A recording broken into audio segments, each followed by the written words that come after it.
Howdy doody folks, and welcome back to my journey across the United States. For the month of October, T's Storytime is going to be celebrating its annual Season of Spirits, which means we'll be taking a close look at the history and hauntings of real places you can visit yourself across the USA. And today, we're celebrating this spookiest of seasons by talking about a number of the southern USA's most supposedly haunted battlefields, covering everything from Chickamauga, where ghosts linger and a green-eyed creature roams, to haunted craters and a battlefield further north in Virginia. Now quickly, before we get started, I'm a real person who spends a real long time writing up these scripts and researching these places, and this content will always be free. But if you do want to help me out, a like, a subscription, a comment, and you hyping this video will go a long way to helping me make more of these videos. It'll never cost you a dime, and it's a quick way to say, hey YouTube, this guy's alright. With that, let's chat a bit about the southern USA's most haunted battlefields.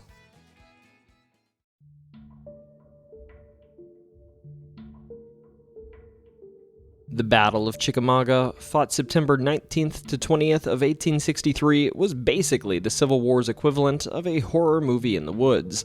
It was bloody, it was chaotic, and it was full of bad decisions. And further, its aftermath left not just ghosts behind, but if you believe the stories, it also left a creature that's possibly not of this world that still roams the battlefield to this day. Now, in terms of the story of the battle, the whole mess started when Union General William S. Rosecrans pulled his Army of the Cumberland deep into northern Georgia after kicking Confederate General Braxton Bragg out of Chattanooga, which was a huge deal since that city was one of the South's major rail hubs and a gateway to the Deep South. The Confederacy, of course, recognized the importance of Chattanooga too, and was like, no way are we letting this guy keep Chattanooga. So they rushed reinforcements from Mississippi and even Robert E. Lee's army in Virginia.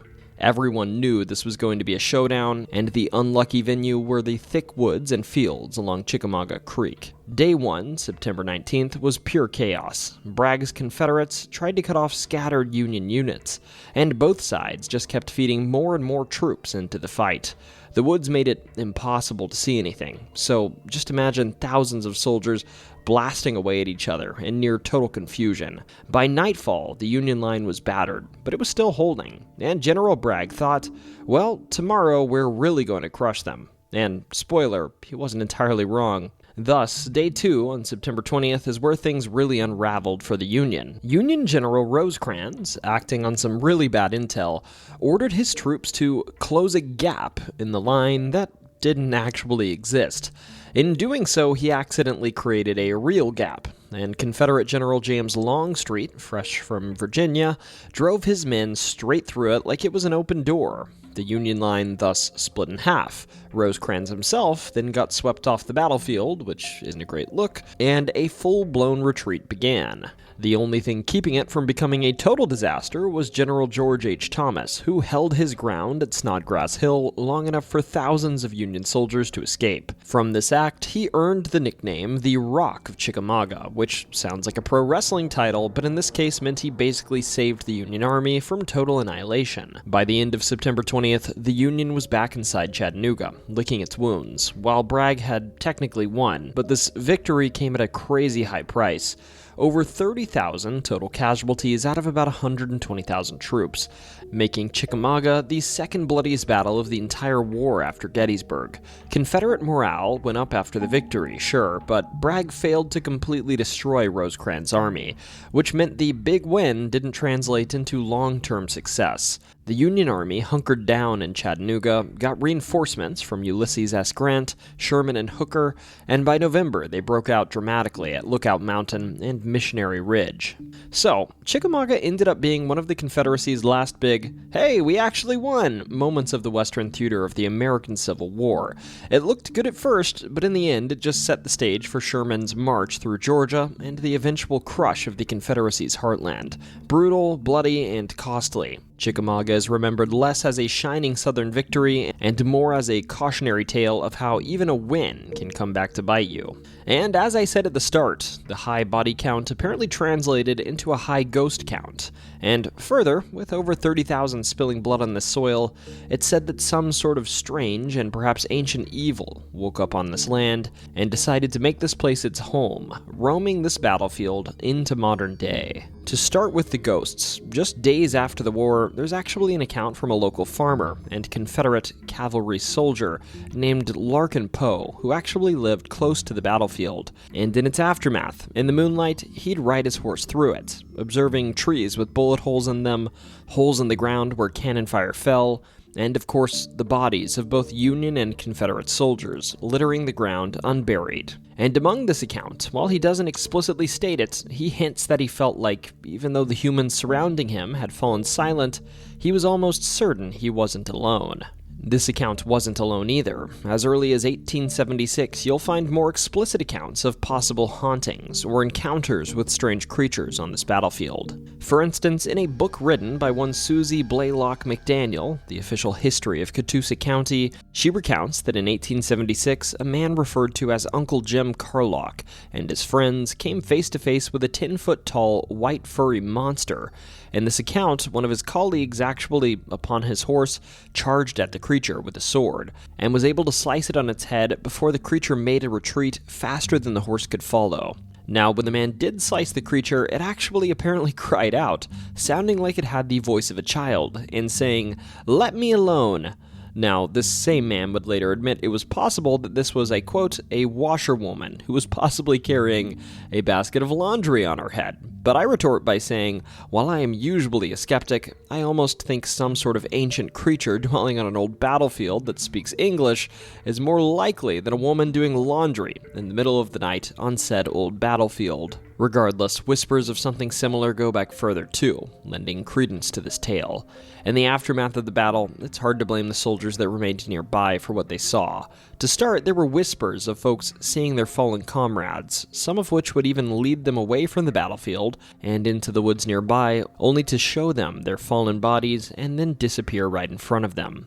Others, though, told of a large white hairy creature that resembled either a tiger or a goblin or modern-day interpretations of something like Bigfoot that had glowing green eyes. The creature, they said, was somehow related to the old Native American mound builders that you might have met thousands of years prior, and they likened it to some sort of being that wasn't of this world. It wasn't flesh and blood like modern tales of Bigfoot. It was something kind of spiritual, something from another dimension, and for some reason it had come back alongside the ghosts of the fallen soldiers to prey on the pain that occurred at this battlefield. This creature, of course, came to be known by its most prominent feature, its glowing green eyes. Now, one of the most vocal men who has seen green eyes is a man named Edward Tenney, the former historian and chief ranger of the Chickamauga-Chattanooga National Military Park. His encounter took place one morning in 1976, at around 4 a.m. On this day, Tenney was checking on Civil War reenactors camping near Glen Kelly Road, but while doing so, he saw something off. He saw a tall man dressed in a long, tattered duster, because no ghost worth his ectoplasm is going to show up in cargo shorts. His hair was black, stringy, and hanging to his waist, and his posture was aggressive, like he was about to lunge at Tenney. And of course, this man had, get this, glowing green eyes. Now, Tenney and his partner that was with him were extremely intimidated, but lucky for them came a passing motorist. And as the headlights swept across the road, this green-eyed man would disappear, as if he were never there in the first place.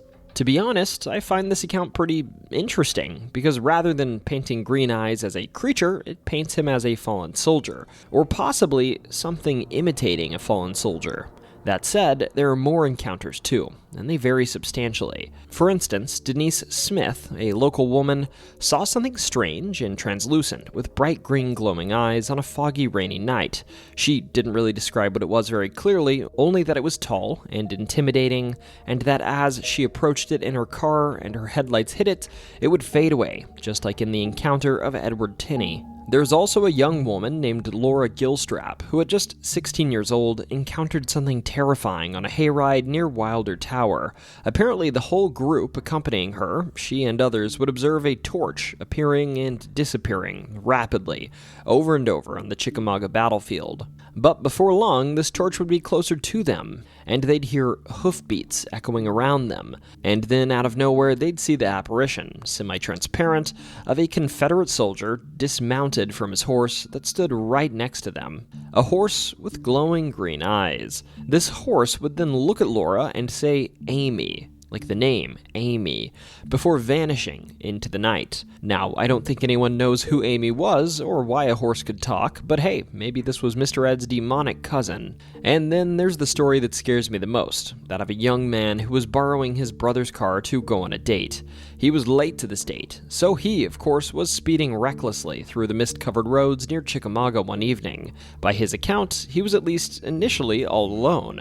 But then in the distance, he saw another driver who, at least by his estimation, was also driving way too fast. But something was off. His headlights were really bright, and his headlights were bobbing and weaving towards him. And then, as he got closer to these lights, he realized they weren't lights at all, but rather brightly glowing eyes of something in the middle of the road. The young man, of course, would swerve out of the way, driving off the road and crashing into a tree, and then going unconscious when he hit his head. But that wasn't the end of the story. When he came to, he wasn't alone. Standing outside of the car was a figure with dirty, matted white hair, a grotesque jawline, and fangs, and of course, two piercing green eyes that seemed to look into him before jumping on the hood of the boy's car. Those eyes apparently hypnotized him, and by his account, they somehow dragged him back in time or something. Suddenly, he found himself among the dead at the Battle of Chickamauga, bodies in blue and gray piled like cordwood,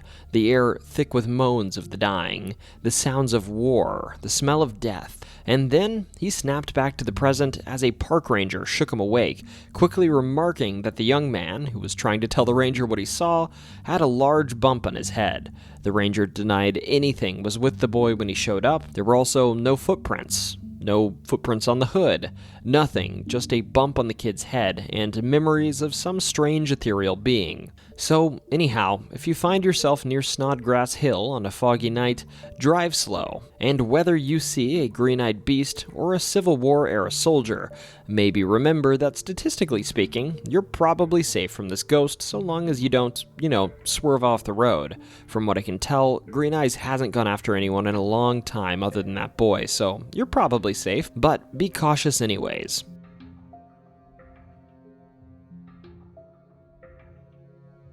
In south-central Mississippi, right on the border of Louisiana and bordering the Mississippi River, is the town of Vicksburg, and alongside of it, the Vicksburg National Military Park, a place where a Civil War struggle named the Siege of Vicksburg happened, which, if you were to put it as simply as possible, was sort of the Civil War's version of, fine, I'll just sit on top of you until you stop moving. And today, of course, in remembrance of this struggle, there are said to be a multitude of ghosts. That said, before we talk about who haunts this place, we should talk about the history and where these hauntings ultimately came from. From May 18th to July 4th of 1863, Union General Ulysses S. Grant put the city of Vicksburg, Mississippi through the ringer because, as President Lincoln put it at the time, the place was the key to winning the war. And why was that? Well, it was because Vicksburg sat high on some bluffs over the Mississippi River, which provided a natural defense and commanding position for artillery, a feature that gave it the nickname the Gibraltar of the Confederacy. So the consequence of this, if you can't tell, is that if the Union controlled Vicksburg, they'd be able to cut off the Mississippi River, and therefore the Confederacy, causing it to spill open like a soggy burrito. No more Mississippi meant no more supplies, and that would be a big problem for the Southern Army. Now, it bears noting, getting into Vicksburg to actually take it wasn't exactly smooth. Grant tried all sorts of schemes to outsmart the city's defenses, such as marching his men through swamps, digging canals, you name it. But eventually, after a few bloody failures trying to storm the walls, which were very well defended, Grant decided on a different type of solution. And he probably said to himself, wait, we don't have to get in there. We can just wait out here and starve the place out. Thus, like your buddy that insisted on going with the siege tank meta in StarCraft, they'd camp outside of Vicksburg, cutting off their supplies and taking any opportunity they could muster to pick off the folks inside. And this strategy worked. Inside, Vicksburg got bleak quickly. With food cut off, people started eating whatever they could catch, which sadly included dogs, but also mules, rats, and some even rumored a camel named Douglas was a victim of their hunger. Civilians and soldiers, in the midst of this, dug trenches into the hills to avoid the nonstop shelling and sharpshooters. And side note, by the way, if you've ever been to Mississippi in July, just think about living underground there, in July heat. while eating vermin. I think you can see why this was horrible. Of course, Confederate General John C. Pemberton kept hoping that backup would show up from General Joseph E. Johnston, but nope, Vicksburg was on its own. Finally, after 47 miserable days of this, Pemberton waved a white flag on July 4th of 1863. Grant, being practical and a little bit merciful, let about 30,000 starving Confederates go home on parole rather than dealing with imprisoning them. And here's the kicker, this all went down literally the day after Gettysburg, so in a span of 2 days, the Confederacy lost 2 massive battles and the Mississippi River. The fall of Vicksburg was huge, like game over is coming huge. It split the Confederacy, gave the Union full control of the Mississippi, and skyrocketed Grant's reputation. Basically, after Vicksburg, everyone could see the way the war was going. And of course, as you might expect following events of great suffering like this, they say that some memories of this event live on into present day, and that the ghosts of those who perished and suffered in Vicksburg's trenches still call this place home. For instance, walk just a few blocks from the military park, and you'll find yourself surrounded by antebellum mansions, whose walls were not only witness to the siege, but in many cases, participants that were made into field hospitals, shelters, and various other refuges. Unsurprisingly, those same walls are now said to echo with more than just history. Take Anchuka Mansion, for instance, a Greek revival home dating back to the 1830s that's today operated as a bed and breakfast. During the siege, it was occupied by the Wilson family, who survived the shelling, but not the aftermath. Their son and daughter died following the city's surrender due to malnutrition, and Mr. Wilson himself also passed on in 1865, leading Miss Wilson to sell the property shortly after. Visitors to this mansion today thus report that these old residents still linger here. To start, many report to smell flowers and tobacco in the halls of the home, even though at least tobacco is absolutely not allowed. There are also disembodied voices, some of which are said to sound like those of children, or are even the cries of a child. And of course, there are also footsteps that are often heard, sometimes in your own bedroom, and they don't seem to have any source, at least not a visible one. And like any good haunted house, there are also apparitions, the most frequent of which isn't a lady in white surprisingly, but is actually a lady in brown. She's often seen accompanied by Confederate soldiers too. Some, of course, wonder if this brown dress used to be white, and if her appearance with Confederate soldiers harks back to a time when this home was used as a field hospital, and when things occurred here that may have permanently stained her white dress brown. And then there's the old courthouse museum, which was built in 1858 as Warren County's courthouse. Today, this place is just a museum that holds Civil War artifacts, including notable ones like the Confederate President Jefferson Davis's inaugural suit, and even Vicksburg's original Confederate flag. Both before and after the war, this courthouse served civic purposes, but these days, even though it's a museum, which at least doesn't make the people I know laugh, folks often report hearing the sounds of jovial laughter ringing through it, and sometimes sounds or voices that sound like maybe a courtesan session. Further, the after-hour staff that clean this place have reported that even when they're certain they're alone in this building, they often see shadows passing through the halls, and occasionally they even hear footsteps accompanying them. And when they're unlucky, they sometimes report to see Confederate soldiers walking the halls of this building. Then there's Duff Green Mansion. Built in the 1850s, its ballroom once hosted Jefferson Davis himself, but during the siege, its owner, businessman Duff Green, turned it into a hospital for Confederate officers. Thus, as you might expect, reports of apparitions here include soldiers, members of the Green family who lived here before the siege, and even, allegedly, Ulysses S. Grant himself, who is said to be frequently glimpsed sitting by a fireplace in what was once the home's kitchen. And then at Oak Hall, an antebellum B&B, the activity is more playful than mournful. Guests speak of translucent figures sharing their hallways, cold spots, and disembodied laughter. And further, in the dining room, objects sometimes shift or toss themselves about, so poltergeist activity. And it's attributed, of course, to the building's old chef, who they say is still manning his station from the other side. And then, I talked about this in my Mississippi's Weird Folklore video, there are also weird rumblings you'll find around about something that happened during the Siege of Vicksburg. Now, Now, to be abundantly clear, this is probably folklore, and it's scarcely documented, but there are whispers here and there that during the siege on June 17th, specifically, the residents of Vicksburg saw something weird. Someone was stumbling around the city in a way that didn't seem normal. Not only was he not worried about Union sharpshooters spotting him, but he was also bumping into things and unable to communicate back when he was beckoned. And the story goes that he approached some civilians and tried to bite them. Now, at first, they just assumed this man had a head injury, and he was too far gone, and some Confederate soldiers, did away with him. But the thing is, he wasn't the only person exhibiting this behavior. Over the course of the siege, in addition to having no supplies and, being besieged, it's claimed that multiple times per day, people that appeared to be deceased Confederate soldiers could be seen walking with a limp slowly through town, and that they'd walk towards their ex-compatriots and civilians alike, biting at them, trying to eat them. Heck, even the Union forces, upon entering the city in July, also supposedly encountered these individuals that were seemingly undead. Some even claim thousands of these things were put down at the Siege of Vicksburg, many of which were wearing Confederate uniforms. Of course, let's be clear, this whole zombies at Vicksburg thing probably didn't happen, but it's a story that is occasionally circulated in discussions of hauntings and supernatural elements after this siege.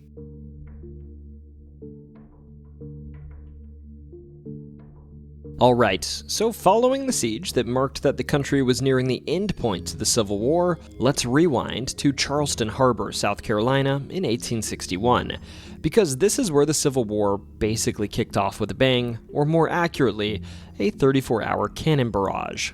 Fort Sumter, sitting on an island in the harbor, wasn't even finished yet when this occurred, but it was still a huge deal. For the Union, this fort was a symbol of federal authority. For the Confederacy, however, it was a giant reminder of, hey, the US government still thinks it runs this place. You can imagine how that went over in Charleston, which was basically secession HQ at the time. So here's basically what happened. After South Carolina seceded, Union Major Robert Anderson secretly moved his tiny garrison of about 85 dudes into the relatively sturdy Fort Sumter on December 26th. Smart move, because Fort Moultrie, where they'd been before, was about as sturdy as a sandcastle. Now, as you might expect, the South Carolina militia that were not quite yet the Confederates were not thrilled. They surrounded the harbor with artillery and cut off supplies, and thus, in a move that might remind you of the later Vicksburg event, these soldiers inside of Sumter were basically stuck on extreme ration mode for months. President Buchanan, in his lame duck final days, did try to send a relief ship, but it got chased off, and by the time Lincoln took office, the whole situation was a political grenade waiting to explode. Now, Lincoln did try to thread the needle. He basically said, okay, I'll send in food but not weapons, unless you guys start shooting. But, spoiler alert, they did start shooting. On April 12th of 1861, Confederate General P.G.T. Beauregard gave the order, and cannons opened fire on Sumter. And for 34 hours, more than 4,000 shells pounded the place. Of course, Anderson's men did fire back, but let's be honest, they were totally outgunned. And by April 13th, with the fort on fire and supplies gone, Anderson surrendered. Fun fact though, only one Confederate soldier, whose cannon misfired, actually died, and only 2 Union soldiers were killed, one during the bombardment and another during a 100-shot salute later on. It was largely bloodless in comparison to the aftermath. But the political fallout? Well, that was the opposite of the body count.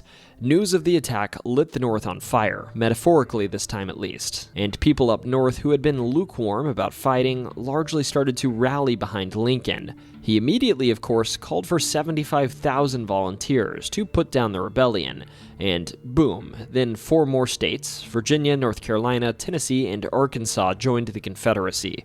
Basically, what started as a standoff over a half-finished fort turned into the Civil War. That said, if you're privy on your history, you know it's not nearly this simple. Despite this, though, Fort Sumter itself stayed a punching bag for the rest of the war. The Union tried for years to retake it, blasting it with artillery until it was basically rubble, but the Confederates held on until early 1865. During these struggles, more soldiers would sadly pass away than in the initial struggle, paving the way for the hauntings today. Symbolically, though, this place will always be remembered as the place where compromise finally died and war became inevitable. Nobody could have guessed in April of 1861 that over 600,000 people would eventually die because of the shots fired here.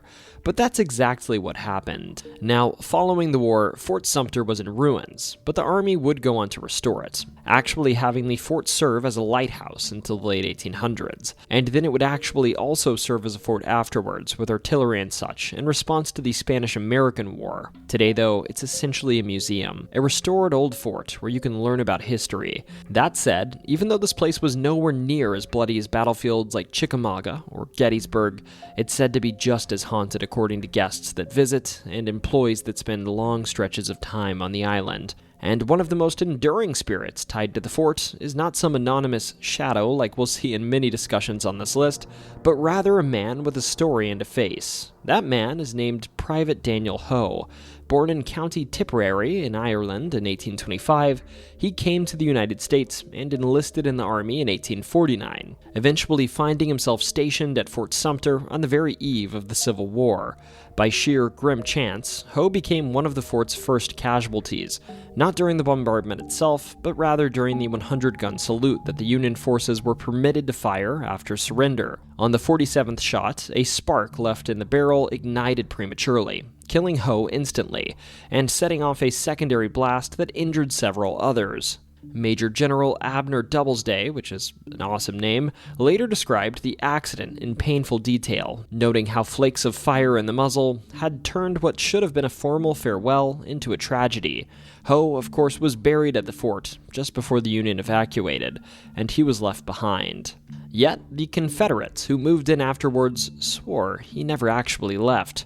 Confederate soldiers often reported glimpsing a Union man wandering the ruined fort, an impossible figure, they thought, since all the Union troops had departed. Modern visitors echo these accounts too, speaking of a shadowy figure in a Union uniform who drifts along the fort's walls, or sometimes salutes the flag that once flew overhead.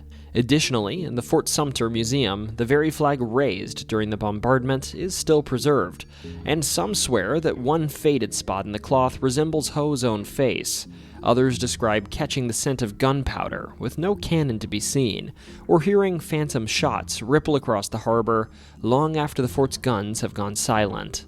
It's not just Ho either. The fort itself seems sort of imprinted with echoes of its violent start, and as you might expect, guests speak of cold drafts moving through sealed casemates, the acrid sting of powder in the air, and even the muffled roar of artillery that no longer exists. So whether it's the spirit of a young Irish immigrant whose death symbolically marked the first blood of the war, or simply the weight of history pressed into the stone walls, Fort Sumter stands not only as the birthplace of the Civil War, but perhaps as a place where the first ghost of that war still lingers.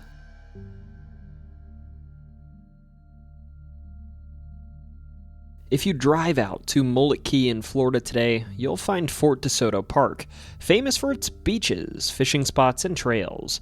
But as you might expect from the name, this place started life not as a recreational destination, but as part of America's "we'd better get serious about coastal defense" moment back in the late 1800s. Back then, the U.S. had just realized that if, enemy navies rolled up, they might actually be in trouble. Thus, in 1849, Robert E. Lee and some others actually came here and surveyed the area for coastal defense. And while they didn't actually use the land for a while after this, they determined that this area would be fine for coastal defense. Fast forward to 1898, the Spanish-American War broke out, and Fort DeSoto started to go up. Of course, the war did end before the fort was ready, but hey, the location at Tampa Bay was prime real estate for launching troops to Cuba, so the position wasn't a total loss in their eyes at the time. Construction on the fort finished up in May of 1900, during which it was decided that the fort would be named for Spanish explorer Hernandez de Soto, and the Army rolled out some seriously heavy firepower here. Battery Laidley, for instance, had 4 12-inch mortars, basically the don't even think about sailing in here sort of mortars at the time. And Battery Bigelow had some backup 6-inchers, which, funny enough, is what my friend calls his never mind. These things could lob shells at enemy warships long before they got close to Tampa's shipping lanes. It was all cutting edge for the time. The only problem was, the fort never actually actually fired a single shell in combat. Instead, it sat there like that antivirus software that you were sure you were going to need. Thus, without seeing any action, by the 1920s, Fort Soto was already outdated. Faster ships, better battleships, and the rise of airplanes in warfare made those giant mortars less relevant. Therefore, the Army shut it down in 1923, selling off the land like it was yesterday's gadget.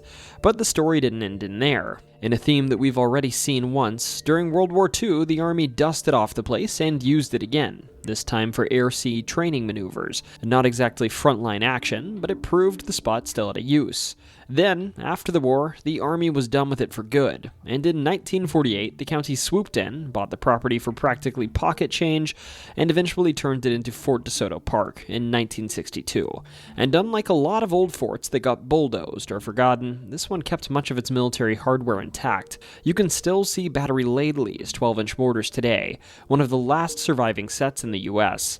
But now, instead of scaring off enemy fleets, they're Instagram backdrops for tourists. These days, if you can't tell, Fort DeSoto is less about defense and more about a day at the beach. But its story is a neat little timeline of the US military's strategy, from the big gun era of the Spanish-American War to World War II training, before it got recycled into one of Florida's most popular parks. That said, if you're visiting this place, I know those flip-flops might sound great for your day at the beach, but if you happen to be staying into the night, it's said you might bump into some long-departed residents. So my 2 cents is you may be wanting to wear running shoes if you visit. See, Mullet Key has seen its fair share of sorrow. Now, I know that this place wasn't actually in combat, but despite this, before sunscreen and sandcastles, the US government actually built a quarantine station here in the late 1800s to isolate travelers suspected of carrying yellow fever. Perched on pilings about 700 feet offshore, the facility had 9 hospital rooms where sick passengers were held under watch. Many, of course, never left. Even after fumigation in 1892 reduced the mosquito threat, the station lingered in use until 1937, and the memory of those quarantined still seems to linger too.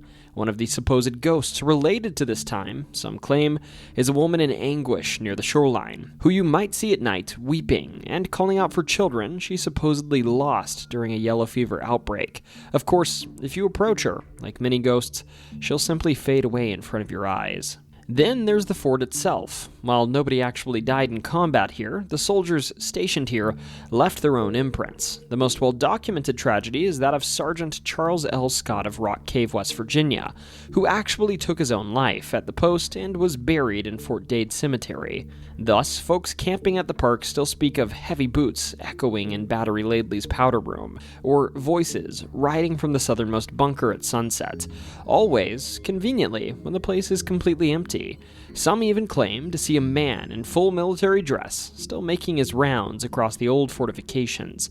And of course, they claim that this man looks an awful lot like old Sergeant Charles L. Scott was described. But the spectral roll call isn't just limited to soldiers. There's also a fisherman who's said to materialize near the park's toll plaza, and he often strikes up conversation specifically with young women before vanishing when they look away. Further, there's another unrelated man, and some campers tell of seeing this man in a blue shirt wading out into the surf at night, and of course, he never ever returns.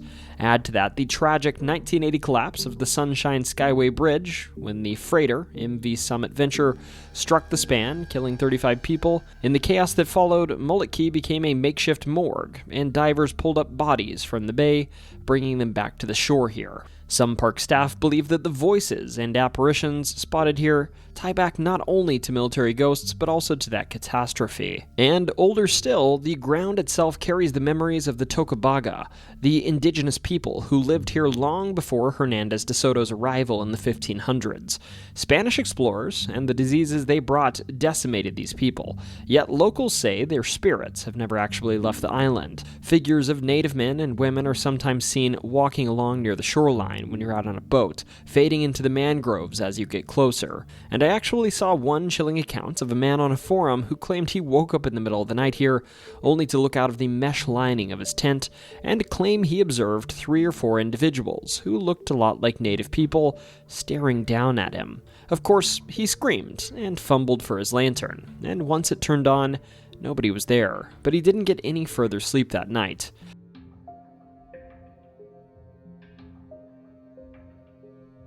Manassas National Battlefield Park in Virginia isn't just a pretty stretch of fields and creeks. It's the site of not one, but two Civil War throwdowns, both fought along Bull Run Creek, and of course named after it as the First and Second Battle of Bull Run. The first battle, July 21st of 1861, was basically the Civil War's season premiere. When this battle was fought, everyone thought this whole rebellion thing would be over quickly. One big battle and we'll all go home by Christmas or something like that. Union General Irvin McDowell marched his green recruits against Confederate General P.G.T. Beauregard and Joseph Johnston. At first, the Union in this battle actually had the upper hand, but then Confederate reinforcements rolled in. Literally, they came in on trains, and that was one of the first times railroads decided to battle in the Civil War, a theme that would continue in the battles that followed. Add in Thomas J. Jackson, standing firm on Henry Hill, which earned him his forever nickname, Stonewall, and suddenly the Union line snapped. And the results? A full-on Union panic and retreat, complete with civilians who had shown up expecting a picnic battle. I kid you not, records say that Washington, D.C. socialites, senators, and other citizens literally came out to watch the First Battle of Manassas on July 21st of 1861, bringing everything from picnic baskets to champagne, basically anticipating a rapid Union victory. But of course, as any college football fan that's watched their team have a lead against Kirby Smart's Georgia at halftime would know, often, even if you're on home turf, things can go south fast. And to the surprise of many, they realized this war was not going to be short or sweet. Fast forward to August 1862, the militaries convened here again, at this same spot, but just with bigger stakes, and the sequel no one in blue was hoping for, the Second Battle of Manassas. By now, Robert E. Lee was running the Confederate show, and Union General John Pope was leading the brand new Army of Virginia. On August 28th, Stonewall Jackson kicked things off with a surprise strike near Groveton, parking his troops in a strong defensive position along an unfinished railroad. The Union kept smashing against that line, thinking brute force might work, but of course it didn't. Then, on August 30th, Lee finally let General James Longstreet loose in a massive counterattack that ended up steamrolling Pope's flank and sent Union troops fleeing back towards Washington again. Confederate confidence skyrocketed after this, and Lee decided that it was time to take this show on the road, marching north towards Antietam. The bigger picture, these battles mattered. First, Manassas shattered any illusion that this was going to be a short, sweet, gentlemanly fight. It forced Lincoln to overhaul Union command and start building an actual professional army. Second, Manassas was a masterclass in Confederate tactics, showing how Lee and his generals could outmaneuver and humiliate a larger Union force. Both battles highlighted how leadership, logistics, and experience, or the lack thereof, could flip a battlefield on its head. Now, after the first Manassas battle, Lincoln ditched McDowell in favor of George McClellan, who set about making the army into something more than a panicked mob. After the second Manassas battle, Union morale hit a floor, while the Confederacy rode the wave into their first northern invasion. Meanwhile, civilians in northern Virginia got stuck in the worst situation imaginable. Their homes and farms turned into battlegrounds, occupied, trampled, and destroyed by whichever army decided to come through next. Today, Manassas National Battlefield Park protects over 5,000 acres of this blood-soaked ground. Henry Hill, the Stone House, and that infamous unfinished railroad. Visitors can walk the fields where Stonewall Jackson became Stonewall Jackson, where Union lines collapsed twice, and where the Civil War's early trajectory was set. Manassas is remembered not just as a battlefield, but as a place that proved the war would be long, brutal, and transformative. Basically, the optimism surrounding the war died right here. But if you walk Manassas today, it's not just the history that lingers. Many say that the ground never really let go of what happened here. Rangers and visitors alike tell stories of seeing soldiers who apparently never marched off the field, and of apparitions drifting through the tree line at dusk. One of the more specific reports comes from the western end of the park, where people have claimed to glimpse Union infantry in their unmistakable red pantaloons and white gaiters, uniforms that were worn by the 5th New York Regiment that took catastrophic losses at the Second Manassas Battle, where nearly 300 men were cut down in minutes when Longstreet's counterattack rolled over their position on August 30th of 1862. Some believe this regiment, thus, is still out there, silently retracing their last moments. Not Not far away either stands, or rather once stood, the old stone bridge over the Bull Run, a crossing that twice met its end in the fighting. Union artillery fire wrecked it during the first battle in 1861, and Confederate troops destroyed the rebuilt version in 1862, and the current bridge dates from 1884. But ghost hunters that come here say that even if it isn't the original bridge, it still carries the memories. Today, there are accounts of shadowy figures moving across the bridge, or the distant rumble of cannon fire echoing where none exists. I mean, at least hopefully. That would be pretty scary. For those who know the history, though, these hauntings make a strange kind of sense. This was where the war's first shots boomed across Bull Run, and where optimism of a short war was drowned out by the reality of slaughter.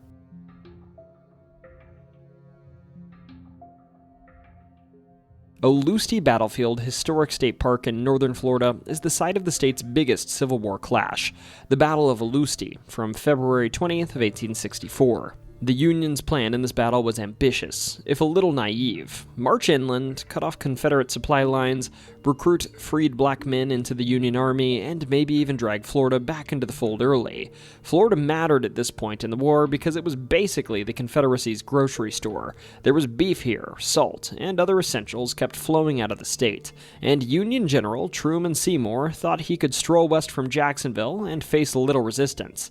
Now, unfortunately for him, Confederate General Joseph Finnegan, with backup from Alfred H. Colquitt's Georgia troops, was waiting with dug-in defenses near a little railroad stop called Olustee. When the Union advanced that February afternoon, they essentially walked straight into a buzzsaw. The Confederates had picked perfect ground in the pine forests, and the fighting quickly turned into an hours-long slugfest. Seymour's 5,500 troops, including regiments of United States colored troops as they were called, launched several attacks, but couldn't crack the line. About 5,000 Confederates, meanwhile, held firm, hitting back harder as the Union forces lost coordination. By late afternoon, things fell apart. The Union line buckled, and Seymour had no choice but to order a retreat, one that turned into a bloody, chaotic slog back towards Jacksonville. The casualty count tells the story almost on its own. Nearly 1,900 Union soldiers were killed, wounded, or captured, compared to about 950 Confederate losses. While it was a bloody battle for both sides, it was one of the worst beatdowns the Union took in the South, at least proportionally. But the battle's legacy is bigger than those numbers. African-American soldiers fought bravely at Olustee, proving their resolve in the face of disproportionate losses, and their role underscored both the high risks they carried and their determination to claim freedom by force of arms.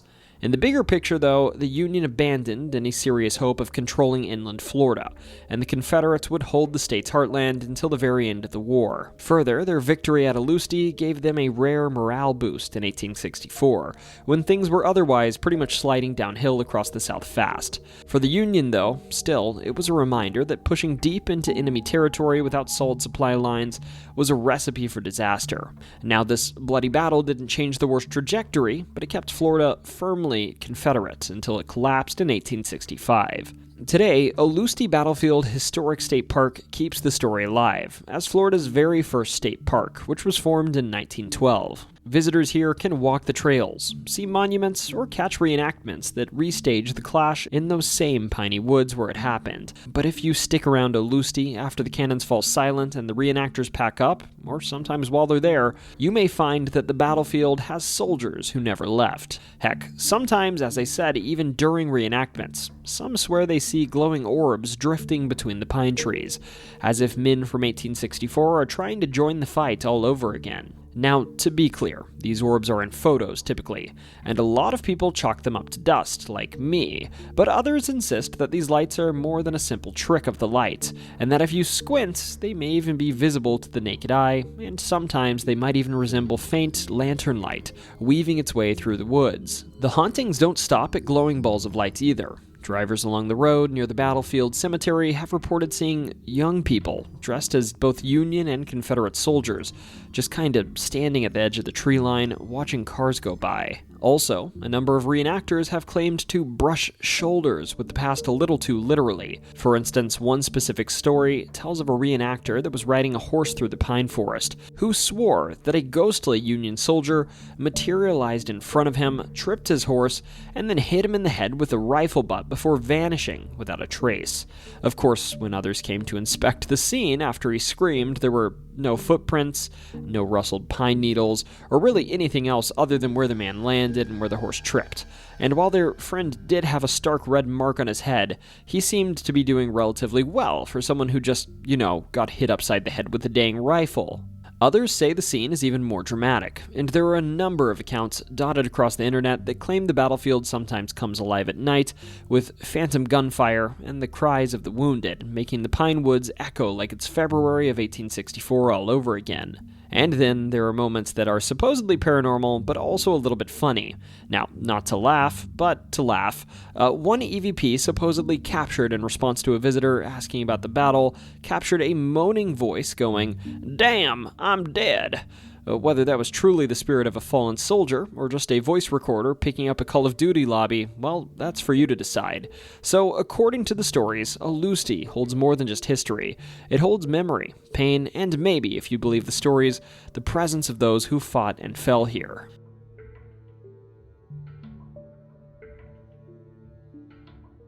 Of course, I thought it was only appropriate that in this video we talk about at least one of the battlefields in my home state of Tennessee, and I thought it better to talk about Shiloh since I didn't make an entire hour-long video on it like I did for the Battle of Franklin.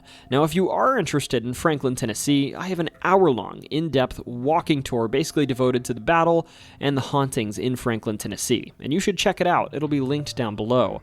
Regardless, despite this, we're traveling down to southwestern Tennessee now, to a place I camped at as a Boy Scout, a place that's composed of open fields and thick woods, which alternate as you move from monument to monument that memorializes the battle that took place here. First, before we tell the story of why Shiloh is haunted though, let's give the story some context. To start, Shiloh National Military Park, the subject of this story, is located in Shiloh, Tennessee, but the National Military Park itself isn't actually named for the town. It's named for the Shiloh Church, a small, sort of nondescript church whose name is actually derived from the Hebrew word Shiloh, which means place of peace.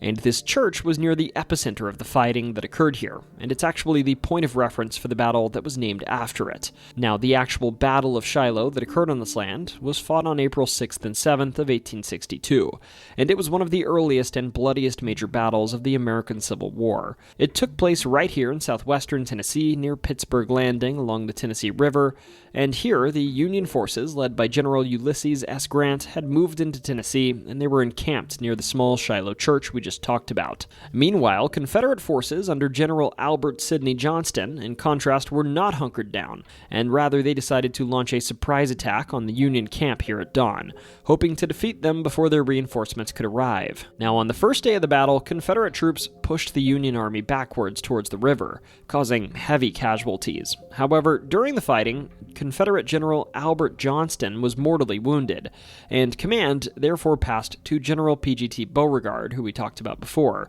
who made the call to stop the fighting overnight. And unbeknownst to him, overnight, Union reinforcements under General Don Carlos Buell arrived, foiling the Confederate plans.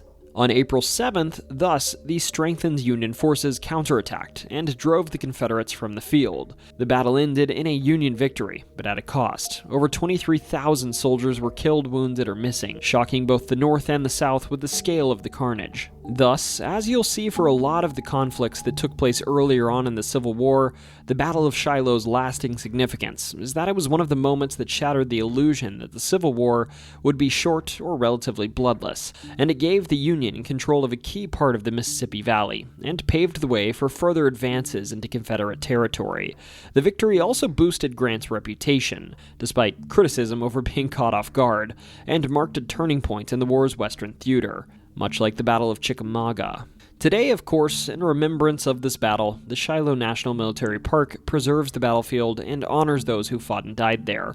It was established in 1894, and it includes monuments, preserved trenches, and a national cemetery, offering a glimpse into the human cost of the Civil War and the struggle to preserve the Union. But for many visitors, Shiloh is more than just a historic site. It's also a place where the past feels unusually present. Over the years, the park has developed a reputation for being one of the most haunted haunted Civil War battlefields in the country, with countless stories of apparitions, phantom sounds, and unexplained encounters tied to this bloody history that still lingers in the quiet Tennessee woods here. To start, there's a pond near the battlefield that, as the legend goes, had so many darn bodies stacked around it after the battle that it turned red, and they say that like a terrible memory this pond holds on to this day it will occasionally turn red again, even over 100 years later. Further, the nearby Shiloh Church holds over 3,000 departed Civil War soldiers, 2,300 of which remain unknown, and many of which were placed without regard into large graves housing multiple individuals. Some around this gravesite have even reported feeling strange and hearing unusual sounds, as well as seeing full-bodied apparitions roam the property.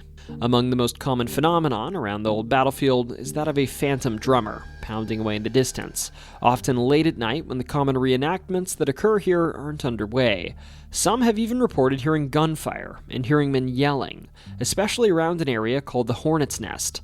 The Hornet's Nest was a key defensive position during the Battle of Shiloh, where Union troops held off repeated Confederate attacks in brutal close-quarters combat, earning its name from the sound of bullets buzzing around like hornets.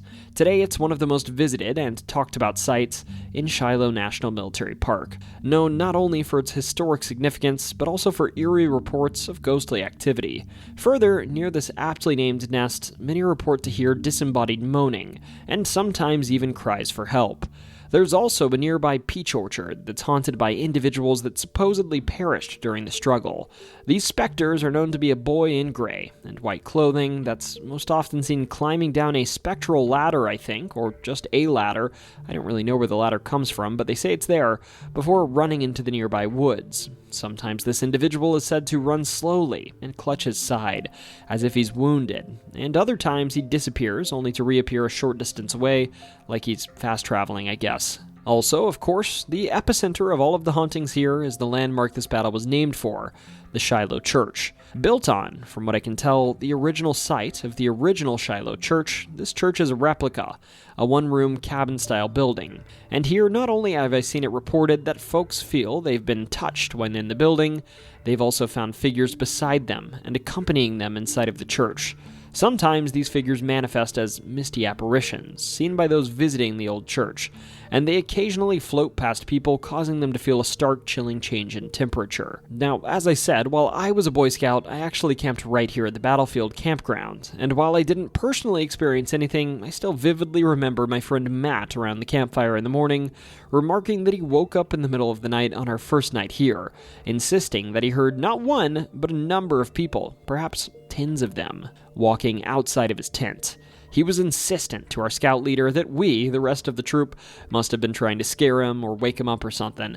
And now, I can't speak for the others in our troop, but I can attest to the fact that I was absolutely not awake, nor was I walking in a large group in the middle of the night around the Shiloh battleground. Of course, there was speculation around the campfire that night that perhaps we had a few visitors that night that were reenacting the folks that walked these grounds hundreds of years ago, in a manner that was, let's say, far more realistic than the actors we'd be watching reenact the battle the following day. Now, despite my friend's experience, if you're not scared off, you can still visit the Shiloh battlefield and walk the same ground where thousands fought and fell. The Shiloh National Military Park offers a driving tour with marked stops, walking trails through key battle areas like the Hornet's Nest and the Bloody Pond, and a visitor center with exhibits and a short film to help bring the history to life. It's a peaceful, even sort of serene landscape now, with rolling fields, dense woods, and quiet memorials. But be warned, when I talked about this in my Tennessee video, I had plenty of subscribers chime in and say they walk here on the daily,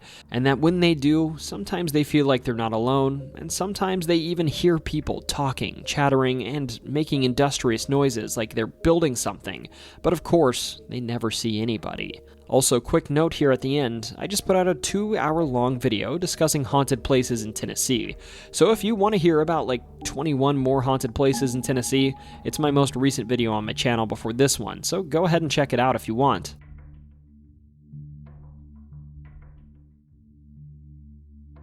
The Petersburg campaign was basically the Civil War's never-ending final season. It dragged on for 10 months, from June 1864 to April 1865, and turned a Virginia railroad town into the miserable center of trench warfare, mud, and way too much waiting around. And why Petersburg? Well, Union General Ulysses S. Grant figured out that if you strangle Petersburg, you strangle Richmond, because Petersburg was the supply hub feeding the Confederate capital. No trains, no food, no ammo, bye-bye Confederacy. After his earlier overland campaign failed to straight-up crush Robert E. Lee's army, Grant pivoted to this strategy. Okay, fine, if I can't knock you out cold, I'll sit on your chest until you tap out. It wasn't quite Vicksburg, but it felt spiritually similar. Now, we're going to tell the story that is the reason many call Petersburg the graveyard of the Confederacy. The 292-day campaign kicked off in June of 1864, when Union troops marched down from Cold Harbor and almost snatched Petersburg right away. Almost. But thanks to delays, a classic Civil War Union problem, Lee's reinforcements showed up just in time, and the early attacks fizzled in a bloodbath. So Grant dug in, literally. He turned the battlefield into a maze of trenches and earthworks that stretched on for miles. And life in these trenches, as in all trenches throughout war, was grim, muddy, disease-ridden, and constantly under the threat of sharpshooters. And when soldiers weren't dying from bullets or shells, they were just bored. And here the trenches would form and gradually expand throughout the battle, with the larger Federal forces growing ever closer to the Confederate line. Perhaps the most infamous moment came on July 30th of 1864, the Battle of the Crater. Here, Union troops tunneled under Confederate lines. I kid you not, they literally started digging in July, first as a way to keep the men occupied, using wood to support their underground structure, but by July 17th, the main shaft of their tunnels literally reached Confederate positions, defying the initial thought of Grant that this tactical tunnel was useless. The thought was that they might be able to dig themselves inside of the fort, known as Elliott's Salient, where they could plant explosives. Meanwhile, the Confederates actually heard rumors that this tunnel existed, but Robert E. Lee for a while refused to believe or act upon them. That is, until he did, and he hastily and poorly coordinated some countermining attempts, which failed to discover the Union mine. Because of this, the Union was able to pack the thing with explosives, and the thought was, kaboom, a giant hole in the ground with Confederates blown sky high. Sounds like a genius plan, right? Well, kind of, except the execution was a bit of a disaster. First off, when they set off the explosives, they didn't go as planned, meaning soldiers had to get into the mine and reset the fuse. That said, when it did blow, it did create a crater that you can still see today, and immediately it would blow 300 Confederate soldiers sky high. The thought was, at this point, the Confederates would be stunned, and they could handily take out the rest of them. That said, they didn't do this. General James Ledlie, who was in charge of the brigade that was supposed to initially storm in, was drunk as a skunk, and they took 10 minutes to even come up with a plan. They also didn't have any footbridges to make it across these trenches. Then, when they did get to the crater, they tried to use it as a trench, except that was a horrible idea that actually left them vulnerable inside of the crater, where many of them got picked off. Ultimately, the Union would lose nearly 4,000 in this battle, while the Confederates only lost about 1,500, I'm pretty sure including the crater. Grant's big blow a hole in the line trick ended up more like digging your own grave. From there, it was a slow squeeze. Through late 1864 into 1865, Grant kept extending his lines, chipping away at railroads and cutting off Confederate supplies. Skirmishes like the Battle of Globe Tavern in August proved the Union strategy was working though, even if it wasn't flashy. Meanwhile, Lee's army was stretched thinner and thinner, trying to defend both Petersburg and Richmond with fewer men and even fewer resources. Civilians trapped in Petersburg, of course, just like those in Vicksburg, suffered just as badly as the soldiers, dodging shells while trying to survive on scraps. And finally, in spring of 1865, Grant went in for the kill. At the Battle of Five Forks on April 1st, Union General Philip Sheridan smacked the Confederates so hard that it opened up the last rail line into Petersburg, and the very next day, Grant unleashed a full assault, and Lee's lines finally broke. By April 3rd, both Petersburg and Richmond were abandoned, and Lee's army was on the run. A week later, he surrendered at Appomattox. In the Siege of Petersburg, about 30,000 Confederates would end up dying. So, Petersburg wasn't glamorous, but it was decisive. It basically previewed World War I trench warfare 50 years earlier, long sieges, attrition, and everyone being miserable. Today, Petersburg National Battlefield preserves those miles of trenches and sites like the crater, reminding us that victory can come not just from epic clashes, but from grinding your enemies down until they just can't take it anymore. And of course, Petersburg's legacy isn't only etched into trenches, craters, and casualty counts. It lingers in stranger ways too. With nearly 30,000 Confederate dead and tens of thousands more Union casualties over 10 months, it's no surprise that the city and surrounding battlefields are said to come off as a bit restless, even into modern day. Now to start, some of the most famous stories come not from the trenches, but from the old houses of Petersburg itself. Take the Stuart Hinton House, for instance. This home was built in 1798 by Scottish tobacco merchant Robert Stuart Jr. Long. Now, to be clear, these Stuarts were long gone by the time of this battle, but during the battle, it gained a spectral tenant that still calls the place home. A Confederate soldier who's been spotted gazing out from the front windows, as if keeping watch for an enemy that has long since moved on. Then there's Center Hill Mansion, constructed in 1823 by Revolutionary War officer Robert Bowling IV. Today, this mansion is a museum, but it's better known among ghost hunters for its eeriness than the excellent exhibits inside. One of the most haunted objects in this library I found mention of, for instance, it's actually pretty fun, it's an accordion that's said to play on its own. And sometimes, late-night staff at this museum have reported that shortly after hearing a faint sound murmured by this old instrument, they've heard footsteps, as if an old musician just wanted to quickly say hello to his favorite instrument of old. Further, the second floor is haunted, supposedly at least, by the apparition of a woman, sometimes glimpsed by neighbors outside, appearing in a window in the stereotypical lady-in-white fashion. Most notable, though, is that it's said in this home, every year on January 24th, precisely at 7:30 p.m., you can hear the sound of boots and the clattering of swords, and the front door swings open as a supposed regiment of spectral soldiers marches into the house, ascends the staircase, and gathers for 15 minutes in one of the upstairs rooms, and then they tromp back down the stairs and slam the front door behind them. Now, to be clear, this residual haunting is the auditory variety. From my reading, I didn't actually see anyone say they saw these supposed soldiers or saw the front door swing open, because that would be pretty definitive evidence of ghosts if they did. Also, as is sort of thematic for a place surrounded by trenches and tunnels on the battlefield, there are tunnels below this mansion too, that back in the day were used by enslaved people to bring food inside. Some, of course, claim that these tunnels still hold on to the memories of these enslaved individuals, and EVPs have been caught in these tunnels that sound eerily like an enslaved person offering words to appease their masters. Then, of course, there is the battlefield itself, which is just as haunted as any of the surrounding structures. Petersburg National Battlefield, which was established in 1926 and now spans more than 9,000 acres, preserves places like the crater and Fort Stedman, where visitors have reported seeing both Union and Confederate soldiers still loyally manning their posts. One park supervisor, too, has even sworn, while on the job, he once heard a full military band strike up at dawn, with music coming from the spot where a Union encampment once stood. Further, along White Oak Road, witnesses have claimed to see a ghostly brigade of soldiers marching down the road in formation. According to speculation, many think these are the men who once died in a tragic case of friendly fire, when an exhausted unit they were coming to relieve mistook their own comrades for the enemy. Petersburg was called the graveyard of the Confederacy for how it ground down Lee's army, but the name may be more literal than intended. The echoes of that 10-month siege seem to linger still, in the music, marching boots, and figures of soldiers who perhaps never left these fields.